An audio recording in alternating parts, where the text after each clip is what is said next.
JDS ಪಕ್ಷಕ್ಕೆ 2019ರ ಲೋಕಸಮರದಲ್ಲಿ ಸಿಕ್ಕ ಏಕೈಕ ಗೆಲುವು ಅಂದ್ರೆ ಅದು ಹಾಸನ ಸಂಸದರಾಗಿ ಪ್ರಜ್ವಲ್ ರೇವಣ್ಣ ಗಳಿಸಿದ ಗೆಲುವು. 4 ವರ್ಷ ಸಂಸದ ಸ್ಥಾನವನ್ನ ನಿರ್ವಹಿಸಿ ಇನ್ನೇನು 7 ರಿಂದ 8 ತಿಂಗಳಲ್ಲಿ ಮತ್ತೆ ಚುನಾವಣೆ ಎದುರಿಸಬೇಕು ಅನ್ನೋ ಹೊತ್ತಿಗೆ ಆ ಸಂಸದ ಸ್ಥಾನವೇ ಅಸಿಂಧು. ಪ್ರಜ್ವಲ್ ರೇವಣ್ಣ ಸಂಸದ ಸ್ಥಾನ ಮುಂದುವರಿಸೋಕೆ ಅನರ್ಹ ಅಂತ ಹೈಕೋರ್ಟ್ ತೀರ್ಪು ನೀಡಿ ಜೆಡಿಎಸ್ಗೆ ಬಿಗ್ ಶಾಕ್ ಕೊಟ್ಟಿದೆ.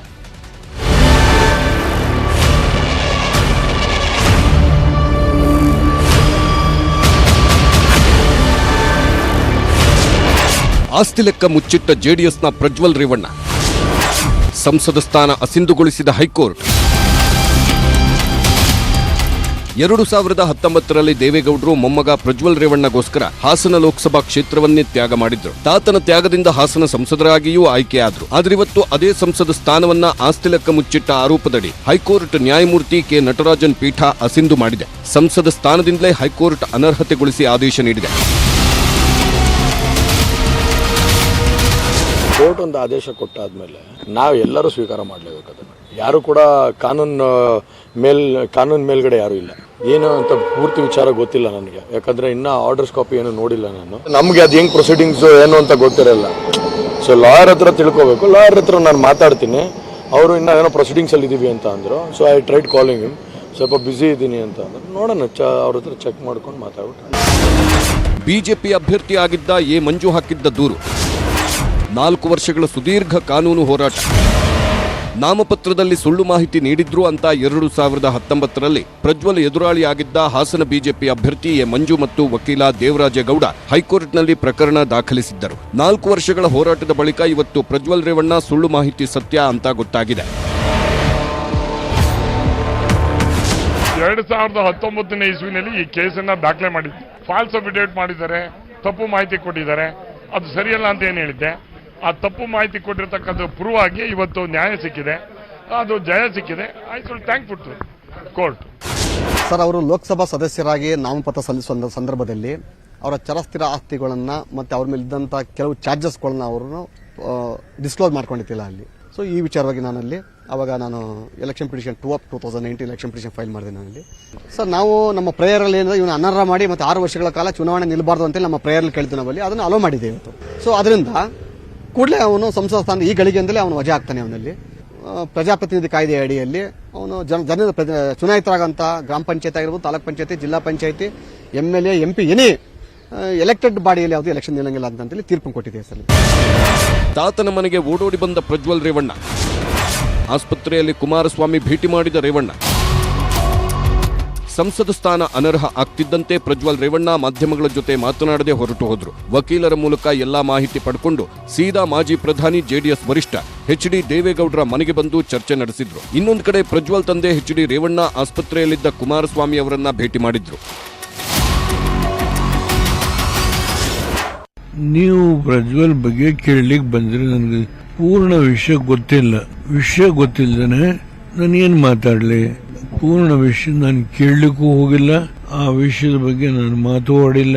ಯಾವುದೇನು ಮುಚ್ಚಿಕೊಡ್ಬೇಕಾದ ಅವಶ್ಯಕತೆ ಇಲ್ಲ ಸರ್. ಈಗ ನಾನು ನ್ಯಾಯಾಲಯಕ್ಕೆ ತಲೆಬಾಗೋದು ನಮ್ಮದು ಕರ್ತವ್ಯ, ಗೊತ್ತಾಯ್ತು ಸರ್. ಕಾನೂನಿಗೆ ಯಾರೇ ಇರಲಿ, ಎಷ್ಟೇ ದೊಡ್ಡವರಿರಲಿ, ಅದು ಕಾನೂನಿಗೆ ನಾವು ಪ್ರಾತಿನಿಧ್ಯ ಕೊಡಬೇಕಾಯ್ತು. ಏನಕ್ಕೋಸ್ಕರ ಮಾಡಿದರೆ ಯಾವುದು ಅಂತ ನನಗೆ ಗೊತ್ತಿಲ್ಲ ಸರ್. ತಿಳ್ಕೊಂಡು ಆಮೇಲೆ ರಿಯಾಕ್ಟ್ ಮಾಡಿ. ಸಂಸದ ಸ್ಥಾನದಿಂದ ಅನರ್ಹತೆ ಆಗಿರುವ ಪ್ರಜ್ವಲ್ ರೇವಣ್ಣ ಕಾನೂನು ಹೋರಾಟಕ್ಕೆ ರೆಡಿಯಾಗಿದ್ದು ಸುಪ್ರೀಂ ಕೋರ್ಟ್ಗೆ ಅರ್ಜಿ ಹಾಕಲು ನಿರ್ಧರಿಸಿದ್ದಾರೆ. ಸುಪ್ರೀಂ ಕೋರ್ಟ್ನ ತೀರ್ಪಿನ ಮೇಲೆ ಈಗ ಪ್ರಜ್ವಲ್ ರೇವಣ್ಣ ರಾಜಕೀಯ ಭವಿಷ್ಯ ಅಡಗಿದೆ.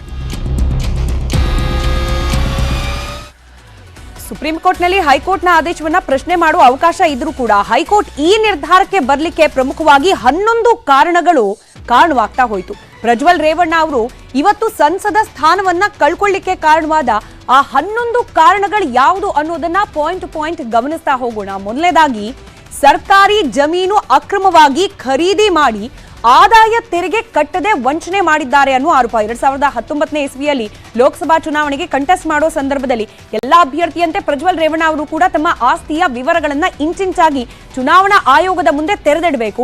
ಆದ್ರೆ ಆ ರೀತಿ ತೆರೆದಿಡೋ ಪ್ರಯತ್ನದಲ್ಲಿ ಅನೇಕ ಅಂಶಗಳನ್ನ ಮುಚ್ಚಿಟ್ಟಿದ್ರು ಅನ್ನೋದರ ಅಂಶಗಳು ಈ ರೀತಿ. ಹೊಳೆನರಸೀಪುರದಲ್ಲಿ ಚೆನ್ನಾಂಬಿಕಾ ಕನ್ವೆನ್ಷನ್ ಸೆಂಟರ್ ಅದರ ಮೌಲ್ಯ ಬರೋಬ್ಬರಿ 5 ಕೋಟಿ. ಆದ್ರೆ ನಾಮಪತ್ರದಲ್ಲಿ ಇದ್ರ ಬಗ್ಗೆ ತಿಳಿಸಿರೋದು ಕೇವಲ 14 ಲಕ್ಷ ಅಂತ ಹೇಳಿ ಉಲ್ಲೇಖ ಮಾಡಲಾಗಿರೋದು. ವ್ಯತ್ಯಾಸ ಬಹಳಷ್ಟಿದೆ.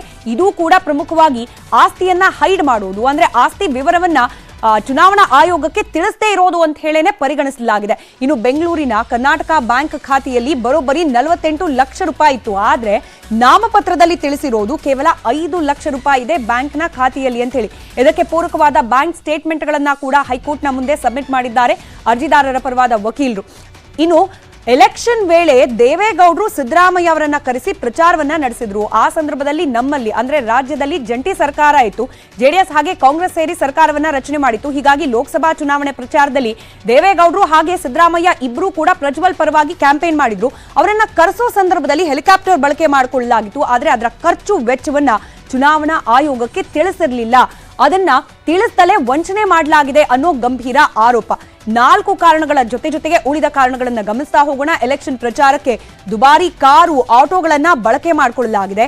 ಆದ್ರೆ ಇದರ ಲೆಕ್ಕಾಚಾರವನ್ನ ಚುನಾವಣಾ ಆಯೋಗಕ್ಕೆ ಕೊಡದೆ ವಂಚನೆ ಮಾಡಲಾಗಿದೆ ಅನ್ನೋದನ್ನ ಕೂಡ ಕೋರ್ಟ್ ಮುಂದೆ ಸಾಬೀತುಪಡಿಸಲಾಗಿದೆ. ಈ ವಿಚಾರವನ್ನ ಕೂಡ ಕೋರ್ಟ್ ಪರಿಗಣಿಸಿ ಈ ಅನರ್ಹತೆಯ ತೀರ್ಪನ್ನ ನೀಡಿದೆ. ಇನ್ನು ಅಧಿಕಾರ್ ವೆಂಚರ್ಸ್ ಕಂಪನಿಯಲ್ಲಿ ಹಣ ಹೂಡಿಕೆ ಮಾಡಿದ್ದಾರೆ. ಆದ್ರೆ ಅಫಿಡವಿಟ್ ನಲ್ಲಿ ಈ ಬಗ್ಗೆ ಅಂದ್ರೆ ಈ ಅಧಿಕಾರ್ ವೆಂಚರ್ಸ್ ಅನ್ನೋ ಸಂಸ್ಥೆಯಲ್ಲಿ ಹಣ ಹೂಡಿಕೆ ಮಾಡಿರೋದ್ರ ಬಗ್ಗೆ ಯಾವುದೇ ರೀತಿಯ ಮಾಹಿತಿಯನ್ನ ನೀಡಿಲ್ಲ. ಇನ್ನು ಡ್ರೋನ್ ವರ್ಕ್ ಫೋರ್ಸ್ ಕಂಪನಿ ಪಾಲುದಾರಿಕೆ ಪಾರ್ಟ್ನರ್ಶಿಪ್ ಇದೆ.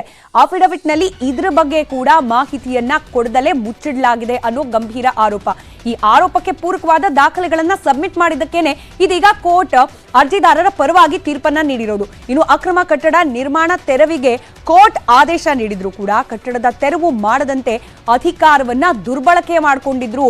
ತಮ್ಮ ಅಧಿಕಾರವನ್ನ ಬಳಸಿ ಕೋರ್ಟ್ನ ಆದೇಶವನ್ನೇ ಉಲ್ಲಂಘನೆ ಮಾಡಿದ್ದಾರೆ ಅನ್ನೋ ಆರೋಪ.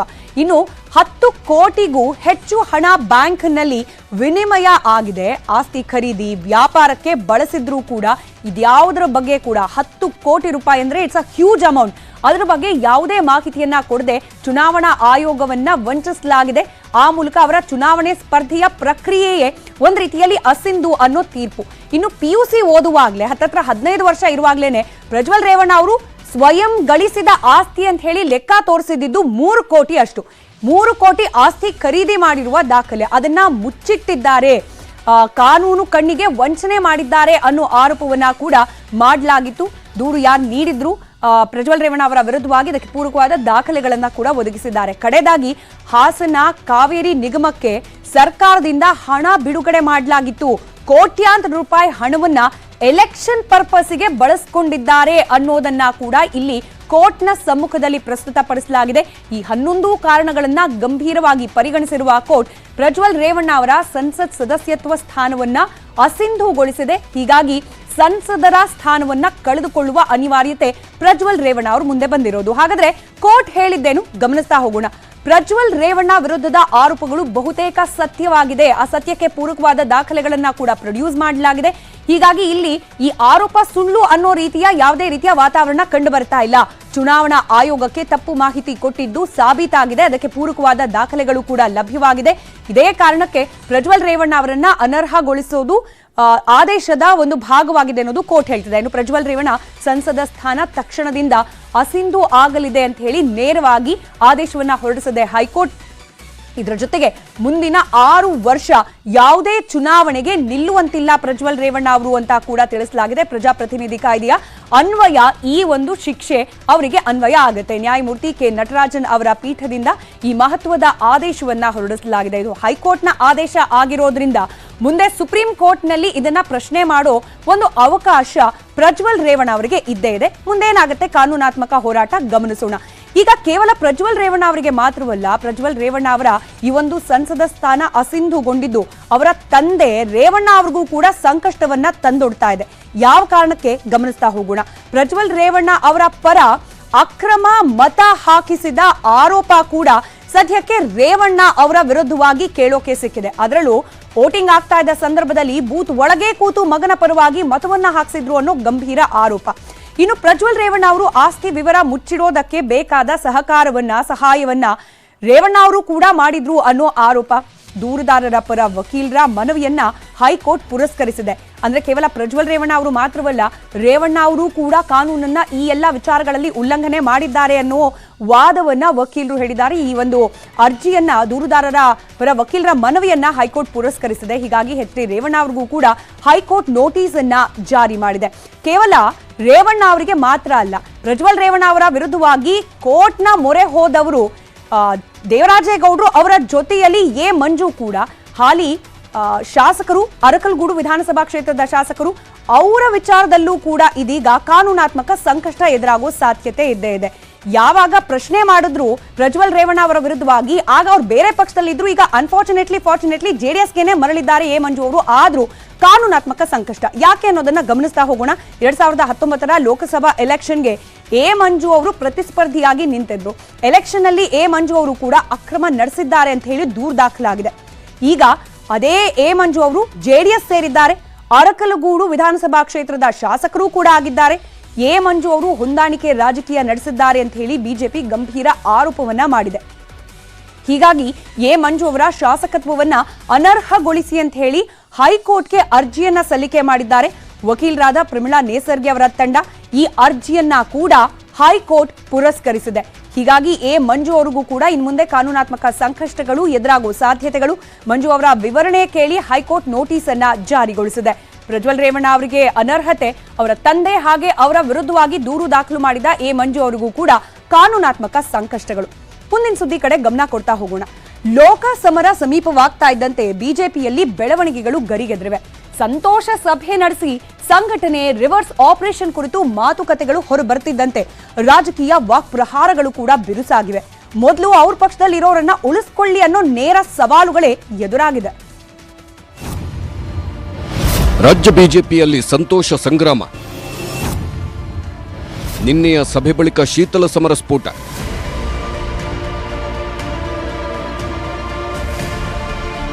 ವಿಧಾನಸಭೆ ಸೋಲಿನ ಬಳಿಕ ನಿನ್ನೆ ಬಿಎಲ್ ಸಂತೋಷ್ ನಡೆಸಿದ ಸಭೆ ಬಿಜೆಪಿಯೊಳಗಿನ ಬೇಗುದಿಯನ್ನ ಸ್ಫೋಟಗೊಳಿಸಿದೆ. ನಿನ್ನೆ ಸಭೆಗೆ ಗೈರಾಗುವ ಮೂಲಕ ಶಾಸಕರಾದ ಶಿವರಾಮ್ ಹೆಬ್ಬಾರ್, ಎಸ್.ಟಿ. ಸೋಮಶೇಖರ್, ಶಂಕರ್ ಪಾಟೀಲ್ ಮುನೇನಕೊಪ್ಪ ಸೇರಿ ಹಲವರು ನಾವು ನಿಮ್ಮೊಂದಿಗಿಲ್ಲ ಅನ್ನೋ ಸಂದೇಶ ನೀಡಿದ್ರು. ಇತ್ತ ನನಗೆ ಸಭೆ ಮಾಹಿತಿ ಇರಲಿಲ್ಲ ಅಂತ ನಿನ್ನೆ ಹೇಳಿದ್ದ ಮಾಜಿ ಸಚಿವ ರೇಣುಕಾಚಾರ್ಯ ಇವತ್ತು ಬಿಎಸ್ವೈಗೂ ಆಹ್ವಾನ ನೀಡದೆ ಸಭೆ ನಡೆಸಿದ್ದು ತಾವೇ ಸಿಎಂ ಆಗೋ ಕನಸು ಕಾಣುತ್ತಿದ್ದಾರೆ ಅಂತ ಬಿಎಲ್ ಸಂತೋಷ್ ವಿರುದ್ಧ ಪರೋಕ್ಷವಾಗಿ ಕೆಂಡಕಾರಿದ್ದಾರೆ. ನನಗೆ ಯಾವುದೇ ಮಾಹಿತಿ ಇಲ್ಲ. ನನಗೆ ಪಕ್ಷ ನೋಟಿಸ್ ಕೊಟ್ಟಿದೆ.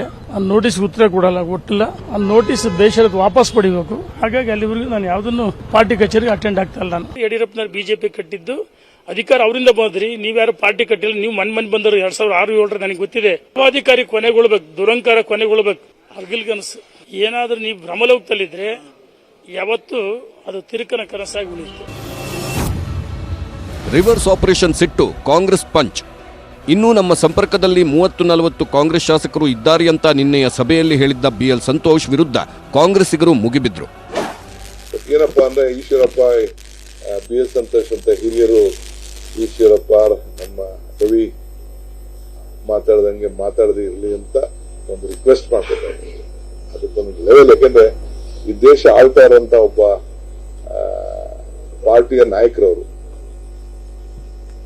ಅವ್ರ ಸ್ಟೇಟಸ್ ಹಾಳಾಗಬಾರ್ದು, ಅವ್ರ ಮಾತಿಗೆ ಬಹಳ ತೂಕ ಇರ್ತದೆ. ನೋಡ್ರಿ, ಅವ್ರು ಏನು ಹೇಳ್ತಾರೋ ಎಂತನ ಇದ್ದ ಪಾರ್ಟಿನ ಉಳಿಸ್ಕೊಳ್ಳಿ. ಅವ್ರು ಮೊದಲು ಬೇರೆ ಪಕ್ಷದವ್ರು ಕರ್ಕೊಂಡ್ಬಂದು ಮತ್ತೇನು ಹೊಸ ಸರ್ಕಾರ ಮಾಡೋದು ಇವೆಲ್ಲ ಬಿಟ್ಬಿಡ್ಲಿ. ಪಕ್ಷದೊಳಗೆ ಏನು ಅಸ್ತಿತ್ವ ಇದೆ, ಇದ್ದಂಥ ಮಾಜಿ ಶಾಸಕರನ್ನ, ಇದ್ದಂಥ ಕಾರ್ಯಕರ್ತರನ್ನ ಉಳಿಸುವಂಥ ಕೆಲಸ ಮಾಡಲಿ. ಪಕ್ಷದ ಅಸ್ತಿತ್ವವನ್ನು ಉಳಿಸ್ಕೊಂಡು ಹೋದ್ರೆ ಸಾಕಾಗೈತೆ. ಅವರ ಹತಾಶರಾಗಿರ್ತಾರೆ. ಅವ್ರ ನೇತೃತ್ವದಲ್ಲಿ ಬಿಜೆಪಿ ಸೋಲನ್ನು ಅನುಭವಿಸಿದೆ. ಅವ್ರ ಪಕ್ಷದವರು ಬೇರೆ ಪಕ್ಷಕ್ಕೆ ಹೋಗದಂತೆ ಬಂದೋಬಸ್ತ್ ಮಾಡಲಿಕ್ಕೆ ಹೇಳ್ದಂಗೆ ನನಗೆ ಅನಿಸುತ್ತೆ. ಕಾವೇರಿ ತಮಿಳುನಾಡಿಗೆ ಸರಾಗವಾಗಿ ಹರಿದು ಹೋಗ್ತಿದ್ದಾಳೆ. ಸುಪ್ರೀಂ ಕೋರ್ಟ್ ಮುಂದೆ ವಾದ ಮಂಡಿಸೋ ಪ್ರಯತ್ನ ಬುಧವಾರಕ್ಕೆ ಹೋಗಿದೆ. ಇತ್ತ ಕಣ್ಮುಂದೆಯೇ ಪರ ರಾಜ್ಯಕ್ಕೆ ಹರಿದು ಹೋಗ್ತಿರೋ ನೀರನ್ನ ಕಂಡು ರೈತರ ಆಕ್ರೋಶ ಕ್ಷಣ ಕ್ಷಣಕ್ಕೂ ಹೆಚ್ಚಾಗ್ತಾ ಇದೆ.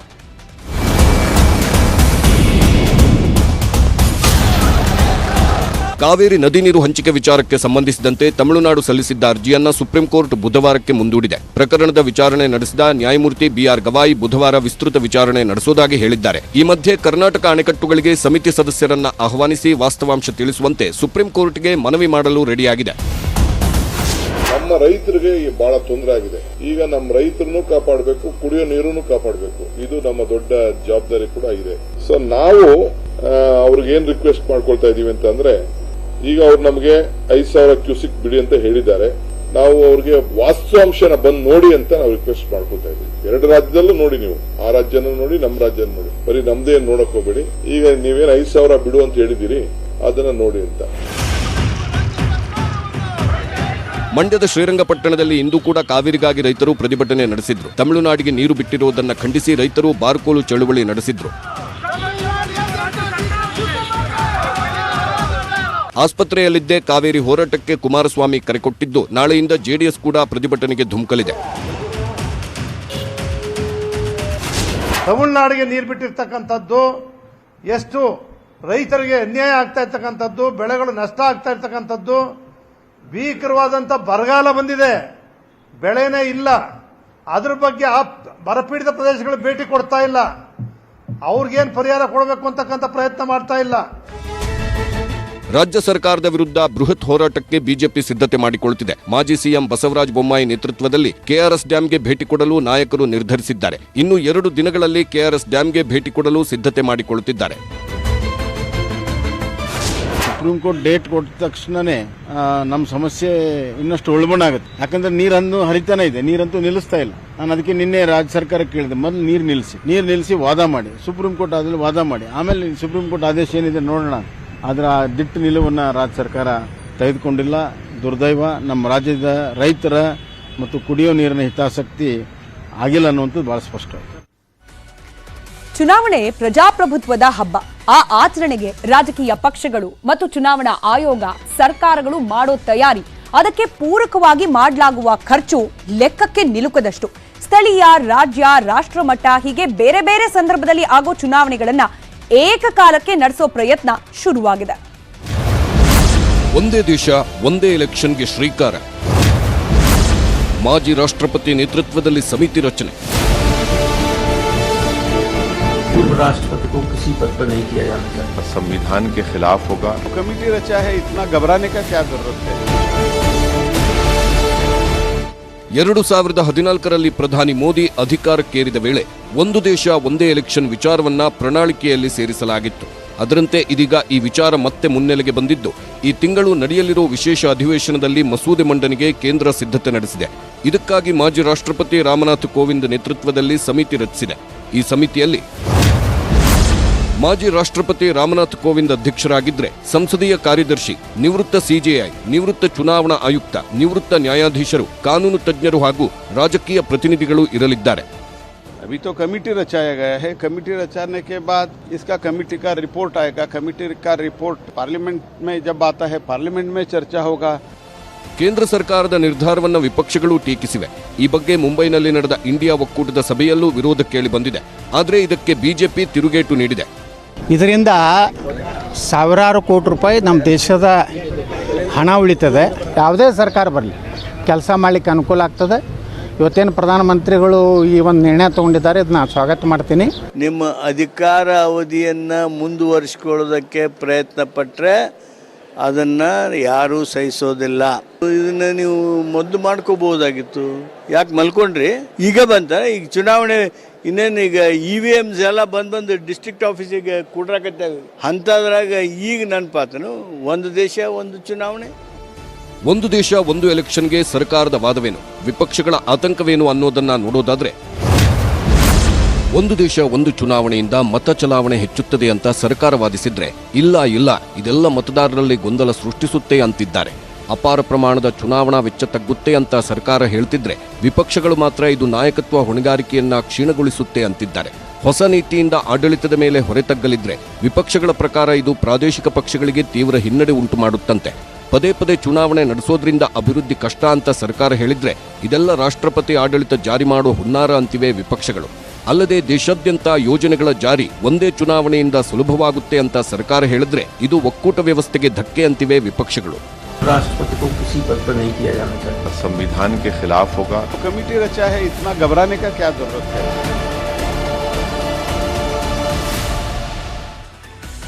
ಮೋದಿ ವಿರುದ್ಧ ಸಂಘಟಿತ ಸಮರ, ಗೆಲುವಿನ ದಾರಿಯಲ್ಲಿ ಎದುರಾಗೋ ಅಡಚಣೆ ನಿವಾರಿಸೋಕೆ ಸಮನ್ವಯ ಸಮಿತಿ. ಇನ್ನು ಈ ಇಂಡಿಯಾ ಒಕ್ಕೂಟದಿಂದ ಆಗ್ತಾ ಇರುವ ಬೆಳವಣಿಗೆಗಳ ಡೀಟೇಲ್ಸ್ ಅನ್ನ ನಿಮ್ಮ ಮುಂದೆ ಇಡ್ತಾ ಹೋಗ್ತೀವಿ. ಅದಕ್ಕಿಂತ ಮುಂಚೆ ನಾವೀಗೇನು ಹಿಂದೆ ಗಮನಿಸಿದ್ವಿ ಒನ್ ನೇಷನ್ ಒನ್ ಇಲೆಕ್ಷನ್ ಅಂತ ಹೇಳಿ, ಈ ಹಿಂದೆ ನಮ್ಮಲ್ಲಿ ಯಾವುದೇ ಬಾರಿ ಕೂಡ ಈ ರೀತಿಯ ಇಡೀ ದೇಶದಲ್ಲಿ ಒಂದು ಬಾರಿ ಚುನಾವಣೆ ಆಗಿರ್ಲಿಲ್ವಾ? ಅದರ ಒಂದಷ್ಟು ಡೀಟೇಲ್ಸ್ ಅನ್ನ ಗಮನಿಸ್ತಾ ಹೋಗೋಣ. ಹಾಗೆ ಬೇರೆ ಬೇರೆ ದೇಶಗಳಲ್ಲಿ ಈ ಪ್ರಕ್ರಿಯೆ ಇದೆಯಾ, ಅಂದ್ರೆ ಇಡೀ ದೇಶಕ್ಕೆ ಅನ್ವಯವಾಗುವಂತೆ ಒಂದೇ ಬಾರಿ ಚುನಾವಣೆ ಇದೆಯಾ ಅನ್ನೋದನ್ನ ಗಮನಿಸ್ತಾ ಹೋಗೋಣ.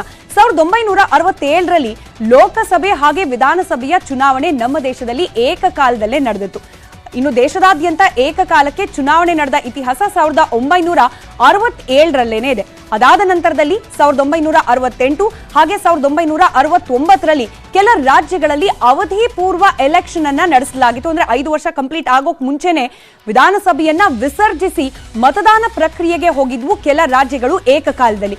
ಇನ್ನು 1967ರ ನಂತರ ಏಕಕಾಲಕ್ಕೆ ಇಡೀ ದೇಶಕ್ಕೆ ಅನ್ವಯ ಆಗೋ ರೀತಿಯಲ್ಲಿ ಚುನಾವಣೆ ನಡೆದೇ ಇಲ್ಲ. ಇದು ನಮ್ಮ ದೇಶದ ಇತಿಹಾಸ. ಆದ್ರೆ ಬೇರೆ ದೇಶಗಳನ್ನ ಗಮನಿಸಿದಾಗ ಸ್ವೀಡನ್, ಬೆಲ್ಜಿಯಂ ಹಾಗೆ ದಕ್ಷಿಣ ಆಫ್ರಿಕಾದಲ್ಲಿ ಈ one nation one election policy ಇದೆ. 2017ರಲ್ಲಿ ನೇಪಾಳ ಕೂಡ ಒಂದೇ ಬಾರಿ ಎಲೆಕ್ಷನ್ ಅನ್ನ ನಡೆಸುವ ಪ್ರಕ್ರಿಯೆಗೆ ತನ್ನನ್ನು ತಾನು ಒಳಪಡಿಸಿಕೊಂಡಿದೆ. ಈಗ ನಮ್ಮಲ್ಲಿ ಈ ಒಂದು ಪ್ರಕ್ರಿಯೆಗೆ ಆರಂಭಿಕ ಹಂತದ ಪ್ರಯತ್ನಗಳು ಪ್ರಾರಂಭವಾಗಿದ್ದು ಮುಂದಿನ ದಿನಗಳಲ್ಲಿ ಯಾವ ರೀತಿಯಾಗಿ ಪರಿಣಮಿಸುತ್ತೆ ಅನ್ನೋದನ್ನ ಕಾದ್ ನೋಡೋಣ. ಇನ್ನು ಇವತ್ತು 3ನೇಯ ಇಂಡಿಯಾ ಒಕ್ಕೂಟದ ಸಭೆ ನಡೆಯಿತು. ಆ ಸಭೆಯಲ್ಲಿ ಪ್ರಮುಖವಾಗಿ ಮೋದಿ ವಿರುದ್ಧ ಸಂಘಟಿತ ಸಮರ ನಡೆಸುವ ನಿರ್ಣಯವನ್ನ ಕೈಗೊಳ್ಳಲಾಗಿದೆ. ಈ ಪ್ರಯತ್ನದ ಮಾರ್ಗದಲ್ಲಿ ಎದುರಾಗೋ ಸಮನ್ವಯತೆಯ ಕೊರತೆಯನ್ನ ನಿವಾರಿಸೋಕೆ ಸಮನ್ವಯ ಸಮಿತಿಯ ರಚನೆ ಹಾಗೆ ಲೋಕ ಗೆಲುವಿನ ದಾರಿಯಲ್ಲಿ ಮಾಡೋ ಪ್ರಯತ್ನಗಳನ್ನ ಜನರಿಗೆ ತಲುಪಿಸೋಕೆ ಮಾಧ್ಯಮ ಮತ್ತು ಸೋಷಿಯಲ್ ಮೀಡಿಯಾ ತಂಡ, ಹೀಗೆ ಇವತ್ತಿನ ಇಂಡಿಯಾ ಕೂಟದ ಸಭೆಯಲ್ಲಿ ಮಹತ್ವದ ನಿರ್ಣಯಗಳೇ ಆಯಿತು. ಅದರ ಡೀಟೇಲ್ಸ್ ನಿಮ್ಮ ಮುಂದೆ. ಮೋದಿ ವಿರುದ್ಧ ವಿಪಕ್ಷಗಳ ರಣಕಹಳೆ, ಒಗ್ಗಟ್ಟಿನ ಹೋರಾಟಕ್ಕೆ ಇಂಡಿಯಾ ನಿರ್ಣಯ.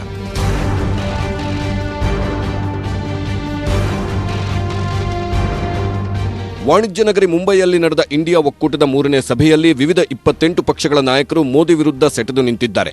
2024ಕ್ಕೆ ಒಗ್ಗಟ್ಟಿನ ಹೋರಾಟಕ್ಕೆ ಪಣ ತೊಟ್ಟಿದ್ದಾರೆ.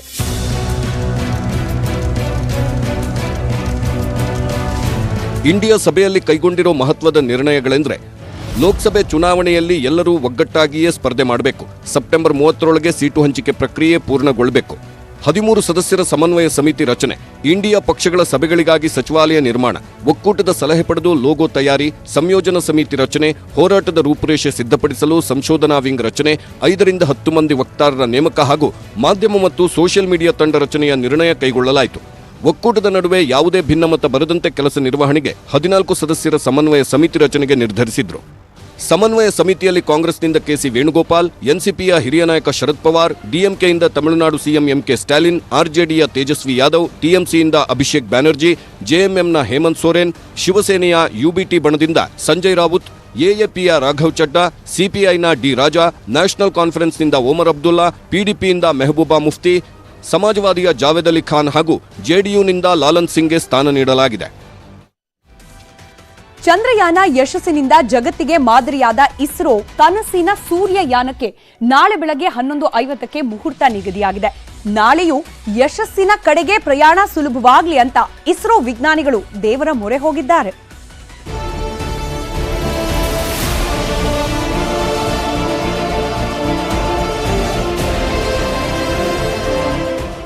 ಚಂದ್ರಯಾನ 3 ಭರ್ಜರಿ ಸಕ್ಸಸ್ ಆಗಿದೆ. ಚಂದ್ರನ ಅಂಗಳದಲ್ಲಿ ಪ್ರಜ್ಞಾನ್ ರೋವರ್ ಸಂಶೋಧನೆಯಲ್ಲಿ ನಿರತವಾಗಿದೆ. ಈ ಬೆನ್ನಲ್ಲೇ ಸೂರ್ಯ ಶಿಕಾರಿಗೆ ಇಸ್ರೋ ಮುಂದಾಗಿದ್ದು ನಾಳೆ ಇತಿಹಾಸ ನಿರ್ಮಾಣವಾಗಲಿದೆ. ಚಂದ್ರನ ಬಳಿಕ ಇಸ್ರೋ ಸೂರ್ಯಾನ್ವೇಷಣೆ, ಆದಿತ್ಯ L1 ಉಡಾವಣೆಗೆ ಕೌಂಟ್ ಡೌನ್. ನಾಳೆ ಬೆಳಗ್ಗೆ 11:50ಕ್ಕೆ ಆಂಧ್ರಪ್ರದೇಶದ ಶ್ರೀಹರಿಕೋಟಾದ ಸತೀಶ್ ಧವನ್ ಉಡಾವಣೆ ಕೇಂದ್ರದಿಂದ ಆದಿತ್ಯ L1 ಉಪಗ್ರಹ ಹೊತ್ತ PSLV C-57 ರಾಕೆಟ್ ಆಗಸಕ್ಕೆ ಜಿಗಿಯಲಿದೆ. ಇದಕ್ಕಾಗಿ ಇಸ್ರೋ ಎಲ್ಲಾ ರೀತಿಯ ಸಿದ್ಧತೆ ಮಾಡಿಕೊಂಡಿದೆ.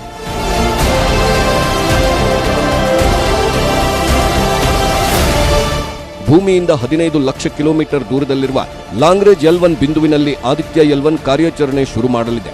ಆದಿತ್ಯ L1 ಸಂಪೂರ್ಣ ದೇಶೀಯವಾಗಿ ನಿರ್ಮಾಣಗೊಂಡಿದ್ದು 125 ದಿನಗಳ ಸುದೀರ್ಘ ಪ್ರಯಾಣ ಮಾಡಿ ತನ್ನ ಗುರಿ ತಲುಪಲಿದೆ.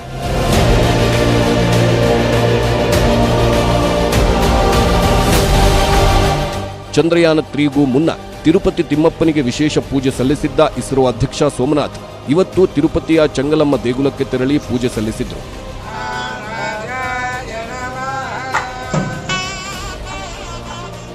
ಮತ್ತೊಂದೆಡೆ ಇಸ್ರೋ ವಿಜ್ಞಾನಿಗಳ ಮತ್ತೊಂದು ತಂಡ ತಿರುಮಲ ಶ್ರೀ ವೆಂಕಟೇಶ್ವರ ದೇವಸ್ಥಾನಕ್ಕೆ ತೆರಳಿ ಆದಿತ್ಯ L1 ಮಿಷನ್ ಯಶಸ್ವಿಗೆ ವಿಶೇಷ ಪೂಜೆ ಸಲ್ಲಿಸಿದ್ರು.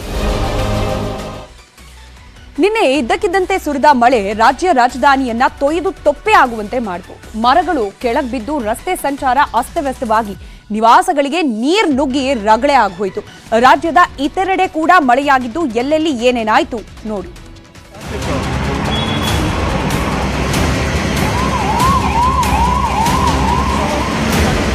ರಾಜಧಾನಿ ಬೆಂಗಳೂರಿನಲ್ಲಿ ವರುಣ ನಿನ್ನೆ ರಾತ್ರಿ ಅಬ್ಬರಿಸಿ ಬೊಬ್ಬೆರೆದಿದ್ದಾನೆ. ಡಾಲರ್ಸ್ ಕಾಲೋನಿಯ ರಾಧಾಕೃಷ್ಣ ದೇವಸ್ಥಾನ ವಾರ್ಡ್ನಲ್ಲಿರುವ ನಟಿ ಸೌಂದರ್ಯ ಹೆಸರಿನ ಪಾರ್ಕ್ ಜಲಾವೃತವಾಗಿ 2 ಅಡಿಯಷ್ಟು ನೀರು ನಿಂತಿತ್ತು. ಸೌಂದರ್ಯ ಪಾರ್ಕ್ ಪಕ್ಕದ ರಾಜಕಾಲುವೆ ಕಾಮಗಾರಿ ಅಪೂರ್ಣಗೊಂಡಿರುವ ಕಾರಣಕ್ಕೆ ಪಾರ್ಕ್ಗೆ ನೀರು ನುಗ್ಗಿದೆ. ಇದೇ ಪಾರ್ಕ್ ಬಳಿ ಇರುವ ಲಹರಿವೇಲು ನೆಲಮಹಡಿಗೂ ಮಳೆ ನೀರು ನುಗ್ಗಿ ಅವಾಂತರ ಸೃಷ್ಟಿಸಿತ್ತು. ವಾಕಿಂಗ್ ಬರ್ತಾ ಇದ್ದು 19 ಇಯರ್ಸ್ ಇಂದ ಬರ್ತಾ ಇದ್ದೀನಿ, ಯಾವಾಗಲೂ ಈ ತರ ಸಮಸ್ಯೆ ಇದೆ. ಅಲ್ಲೊಂದು ಟಾಯ್ಲೆಟ್ ಮಾಡಿದ್ದಾರೆ, 2 ವರ್ಷ ಆಯ್ತು, ಆಗಲೇ ಇದು ಮಾಡಿ ಇದುವರೆಗೂ ಓಪನ್ ಮಾಡಿಲ್ಲ. ಸೀನಿಯರ್ ಸಿಟಿಸನ್ಸ್ ಎಲ್ಲಿ ಹೋಗ್ತಾರೆ, ವಾಕಿಂಗ್ ಮಾಡೋಕ್ಕಾಗಲ್ಲ, ಇದು ಮಾಡಿದ್ರೆ ನಾವೆಲ್ಲ ಮಾಡ್ರಿ ಅಂತ ಅಂದ್ಬಿಟ್ಟು ಮಾಡ್ತೀವಿ ಅಂತ ಒಬ್ರು ಏನು ಇದು ಮಾಡಿ. ರಾಜಕಾಲುವೆ ಕಾಮಗಾರಿ ಪೂರ್ಣ ಮಾಡದೆ ಅರ್ಧಕ್ಕೆ ಬಿಟ್ಟಿದ್ರಿಂದ ಪ್ಯಾಲೇಸ್ ಗುಟ್ಟಳ್ಳಿಯಲ್ಲಿ ಹಲವು ಮನೆಗಳು ಜಲಾವೃತ ಆಗಿದ್ವು. ಮನೆ ಬಾಗಿಲು ಮುರಿದು ಹೋಗುವಷ್ಟು ವೇಗವಾಗಿ ಮಳೆ ನೀರು ಹರಿದಿದೆ. ಗಣೇಶ್ ಮಂದಿರ ವಾರ್ಡ್ನಲ್ಲೇ 5 ಮರಗಳು ಧರೆಗುರುಳಿದೆ. ಬನಶಂಕರಿ, ಶೇಷಾದ್ರಿಪುರಂ, ಮಾಧವನಗರ ಸೇರಿ ಹಲವು ಕಡೆ ಮರ ಬಿದ್ದ ಬಗ್ಗೆ ದೂರು ದಾಖಲಾಗಿದೆ. ರಾಜ್ಯಾದ್ಯಂತ ಮುಂದಿನ 5 ದಿನಗಳ ಕಾಲ ಭಾರೀ ಮಳೆಯಾಗುವ ಸಾಧ್ಯತೆ ಇದೆ. ಉತ್ತರ ದಕ್ಷಿಣ ಒಳನಾಡಿನ ಹಲವು ಜಿಲ್ಲೆಗಳಲ್ಲಿ ಸಾಧಾರಣ ಮಳೆಯಾಗಲಿದೆ ಅಂತ ಹವಾಮಾನ ಇಲಾಖೆ ತಜ್ಞ ವಿಜ್ಞಾನಿ ಪ್ರಸಾದ್ ಮಾಹಿತಿ ನೀಡಿದ್ದಾರೆ. ಈ ಸೆಪ್ಟೆಂಬರ್ ತಿಂಗಳು ನಮಗೆ ಈ ಬೆಂಗಳೂರು ನಗರಕ್ಕೆ ಮಾತ್ರ ಜೂನ್ ಜುಲೈ ಆಗಸ್ಟ್ ಈ 3 ತಿಂಗಳನ್ನು ನಾವು ಹೋಲಿಸಿದರೆ ಸೆಪ್ಟೆಂಬರ್ ತಿಂಗಳಿಗೆ ಮಳೆ ಪ್ರಮಾಣ ಯಾವಾಗ ಹೆಚ್ಚು. ಇದೇ ತರ ಗುಡುಗು ಮಿಂಚು ಸಹಿತ ಮಳೆಯ ಪ್ರಮಾಣನು ಸೆಪ್ಟೆಂಬರ್ ತಿಂಗಳು ನಮಗೆ ಬೆಂಗಳೂರಿಗೆ ಯಾವಾಗಲೂ ಜಾಸ್ತಿ ಇರುತ್ತೆ. ಸೊ ಅದರಿಂದ ಯಾವಾಗ ಮಳೆ ಆದ್ರೂ ಮಧ್ಯಾಹ್ನಕ್ಕೆ ಮೇಲೆ, ಸಂಜೆಗೆ ಮೇಲೆ, ರಾತ್ರಿಗೆ ಈ ತರ ಗುಡುಗು ಮಿಂಚುಸಹಿತ ಮಳೆ ಆಗುವ ಸಾಧ್ಯತೆ ಇದೆ. ಈ ಮುಂದಿನ ಒಂದು 7 ದಿನಕ್ಕೆ ನಾವು ಮುನ್ಸೂಚನೆ ಕೊಡ್ತೀವಿ. ಆ ರೀತಿಯಿಂದ ನೋಡಿದರೆ ಇವತ್ತು ಮತ್ತು ನಾಳೆ ಈ ಮಳೆ ಪ್ರಮಾಣ ಸ್ವಲ್ಪ ಹೆಚ್ಚಿರಬಹುದು. ಚಿತ್ರದುರ್ಗದಲ್ಲಿ ನಿನ್ನೆ ತಡರಾತ್ರಿ ಭಾರೀ ಮಳೆಯಾಗಿದೆ. ಮಳೆ ಇಲ್ಲದೆ ಒಣಗಿದ್ದ ಭೂಮಿಗೆ ವರುಣ ತಂಪೆರೆದಿದ್ದಾನೆ. ಅಡಿಕೆ ತೋಟಗಳಿಗೂ ನೀರು ಬಂದಿದ್ದು ರೈತರು ಖುಷಿಯಾಗಿದ್ದಾರೆ. ರಾತ್ರಿ ಸುರಿದ ಮಳೆಗೆ ಹಾವೇರಿ ಜಿಲ್ಲೆಯ ಚಿಕ್ಕಹರಳಹಳ್ಳಿ ಗ್ರಾಮದಲ್ಲಿ ಮೆಕ್ಕೆಜೋಳ ಬೆಳೆ ಸಂಪೂರ್ಣವಾಗಿ ನೆಲಕ್ಕಚ್ಚಿದೆ. ರೈತ ರಾಜು ಕಟ್ಟಿಮನಿ ಎಂಬಾತ 6 ಎಕರೆಯಲ್ಲಿ ಬೆಳೆದಿದ್ದ ಬೆಳೆ ನಾಶವಾಗಿದೆ. ಚಿಕ್ಕಮಗಳೂರಿನ ಹಲವೆಡೆ ಇವತ್ತು ಗುಡುಗು ಮಿಂಚು ಸಹಿತ ಧಾರಾಕಾರ ಮಳೆ ಸುರಿದಿದೆ. 1 ತಿಂಗಳಿಂದ ಮಳೆ ಕಾಣದೆ ಕಂಗಾಲಾಗಿದ್ದ ರೈತರು ಇನ್ನೂ ಸ್ವಲ್ಪ ದಿನ ಹೀಗೆ ಹುಯ್ಯೋ ಮಳೆರಾಯ ಅಂತಿದ್ದಾರೆ. ಕೋಲಾರದಲ್ಲಿ ಗುಡುಗು ಸಹಿತ ಸತತ 2 ಗಂಟೆ ಧಾರಾಕಾರ ಮಳೆಯಾಯಿತು. ಮಳೆಯಿಂದಾಗಿ ನಗರ ವ್ಯಾಪ್ತಿ ಜನಜೀವನ ಅಸ್ತವ್ಯಸ್ತ, ರಸ್ತೆಗಳಲ್ಲಿ ವಾಹನ ಸವಾರರು ಪರದಾಡಿದ್ರು. ಮಂತ್ರಾಲಯದಲ್ಲಿ ರಾಯರ 352ನೆಯ ಆರಾಧನಾ ಸಂಭ್ರಮ ಮನೆ ಮಾಡಿದೆ. ಮಧ್ಯಾರಾಧನೆ ಹಿನ್ನೆಲೆಯಲ್ಲಿ ಸುಬುಧೇಂದ್ರ ತೀರ್ಥರ ನೇತೃತ್ವದಲ್ಲಿ ವಿಶೇಷ ಪೂಜೆ ಕೈಂಕರ್ಯಗಳು ನಡೆದಿವೆ. ತಿರುಪತಿ ತಿರುಮಲ ದೇವಸ್ಥಾನದಿಂದ ಬಂದಿದ್ದ ಶೇಷ ವಸ್ತ್ರದಲ್ಲಿ ರಾಯರಿಗೆ ಅಲಂಕಾರ ಮಾಡಲಾಗಿತ್ತು. ರಾಜ್ಯಸಭಾ ಸದಸ್ಯ ಜಗ್ಗೇಶ್ ಹಾಗೂ ಕೋಮಲ್ ಮಂತ್ರಾಲಯಕ್ಕೆ ಭೇಟಿ ನೀಡಿ ಪೂಜೆಯಲ್ಲಿ ಭಾಗಿಯಾದರು.